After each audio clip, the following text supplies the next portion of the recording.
بسم اللہ الرحمن الرحیم۔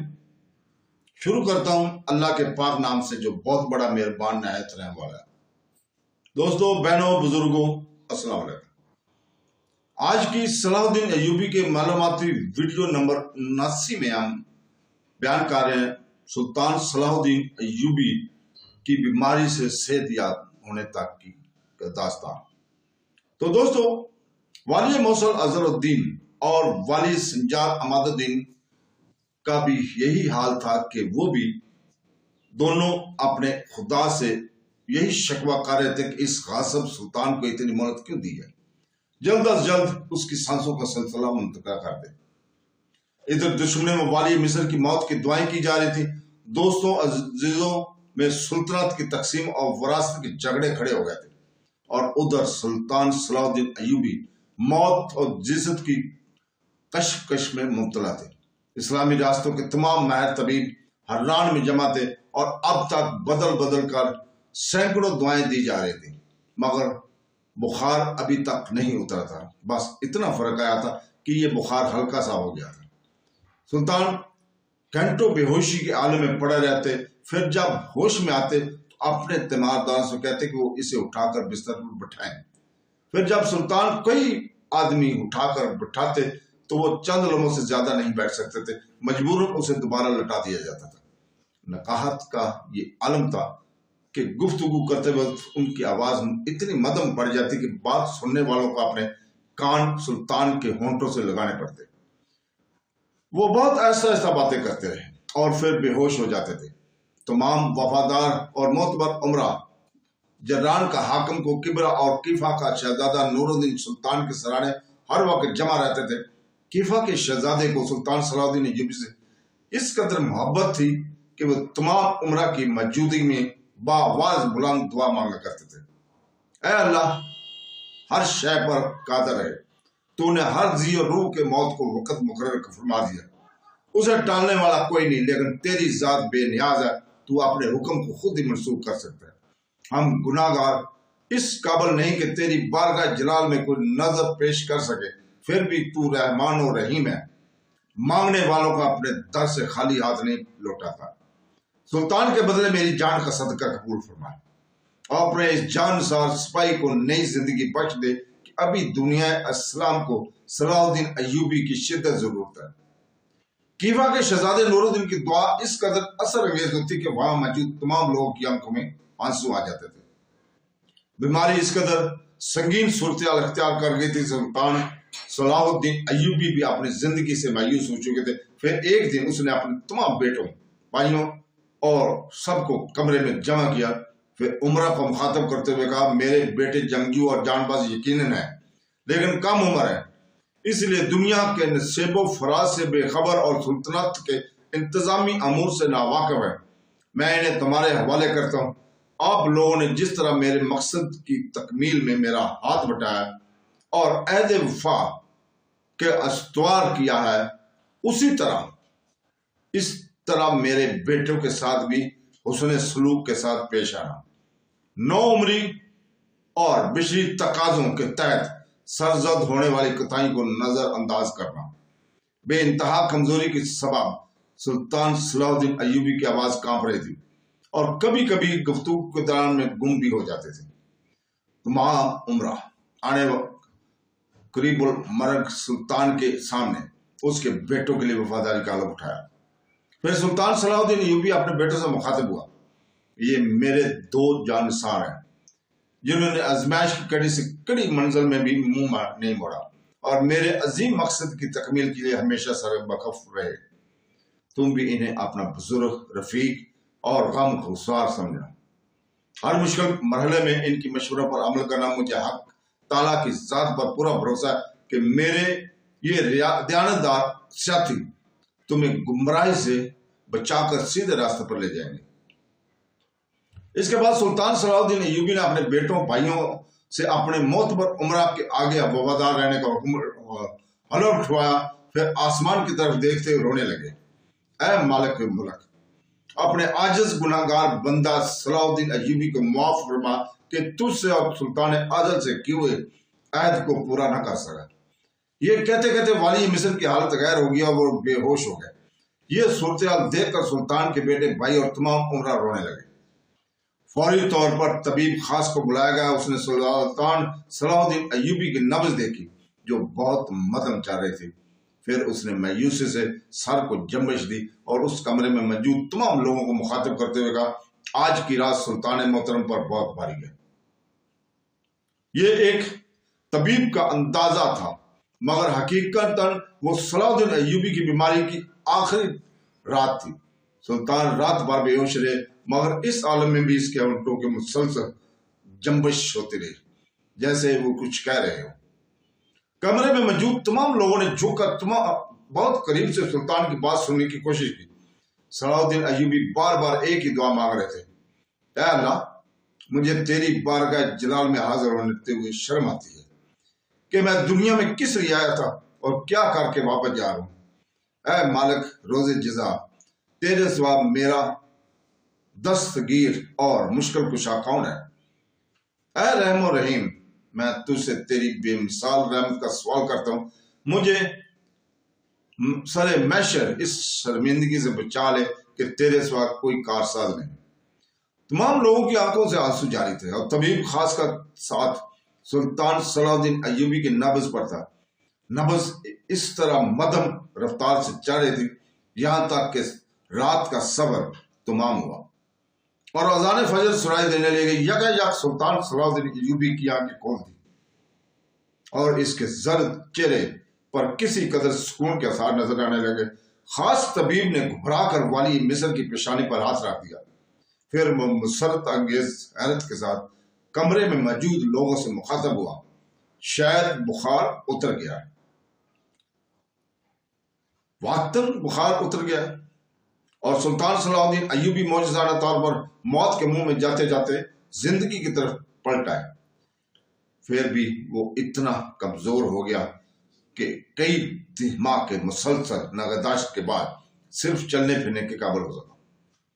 سلطان کی صحت یابی کی خبر اس کے دشمنوں پر برق بن کر ٹوٹی۔ اگرچہ سلطان صلاح الدین ایوبی ابھی اس قابل نہیں تھے کہ کسی جنگ میں حصہ لے سکے، لیکن تمام حریفوں کو اس کا نجومی اندازہ تھا کہ مکمل صحت یاب ہوتے ہی ایک بار پھر سلطان صلاح الدین ایوبی علاقوں کی طرف ضرور پلٹے گا، جن کی شر انگیزوں نے اسے بار بار ذہنی کرب اور قلبی اذیتیں پہنچائی تھیں۔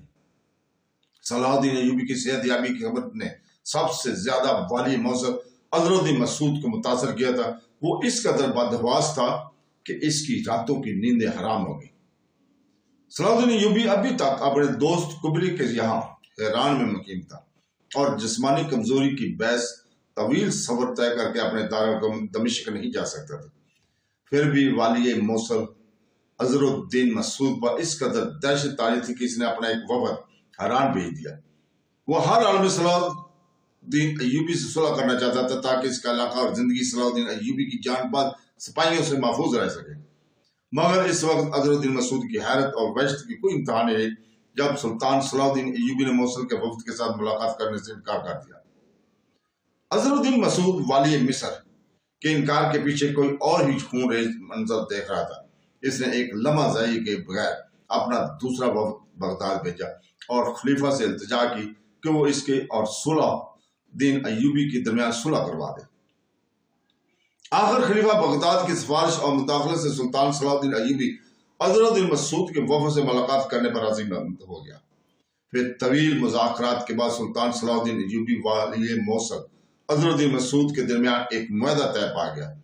اس معاہدے کے مطابق پورا شمالی جزیرہ اور کردستان کا ایک کچھ علاقہ صلاح الدین ایوبی کی سلطنت میں شامل ہو گیا۔ دریائے فرات اور دجلہ کے درمیان کا تمام علاقہ حضرت الدین مسعود کے قبضے میں رہنے دیا گیا۔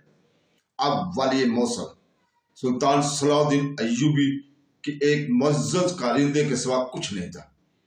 حضرت الدین مسعود نے والی مصر کے اقتدار کو کلی طور پر تسلیم کر لیا تھا اور سلطان کا نام پڑھنے والے جانے خطبوں اور سکوں میں شامل کر لیا گیا تھا۔ سلطان صلاح الدین ایوبی اور حضرت الدین مسعود کے درمیان ہونے والے اس معاہدے نے عیسائی ریاستوں خصوصاً آرمینیا، کرگ اور یروشلم کے لیے ایک نیا لمحہ فکریہ پیدا کر دیا تھا۔ ان ریاستوں کی بقا ہی